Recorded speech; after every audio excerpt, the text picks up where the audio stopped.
Welcome to Burlap Teachers. Enjoy the video. In this video, I will explain how to replace a Kia Soul battery. First, gather your tools, including a 10mm wrench, a battery terminal brush, and a new battery. Safety is paramount, so put on your safety glasses and gloves. Make sure your Kia Soul is turned off, the parking brake is set, and the keys are out of the ignition before you begin. This ensures a safe working environment. Now let's disconnect the old battery.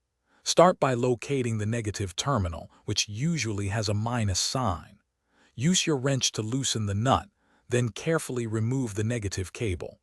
Always remove the negative cable first to avoid any accidental sparks or electrical issues. Once the negative is off, proceed to the positive terminal, loosen its nut, and remove that cable as well. With both cables disconnected, it's time to remove the old battery. There's typically a hold-down clamp or strap securing the battery in place. Unfasten this. Batteries are heavy, so lift it out carefully to avoid injury. Now, gently lower your new battery into the tray, ensuring it sits flush.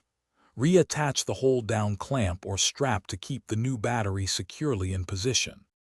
To connect the new battery, reverse the order. Attach the positive cable first, then the negative cable. Make sure both terminals are clean and then tighten the nuts firmly with your wrench to ensure a good connection. Double-check that everything is secure and there's no wiggle. Start your car to confirm the new battery is working correctly. For more great tips and deals, including a link for Little Tree's black ice, check the description below this video. Thanks for watching. Consider subscribing if this video helped you.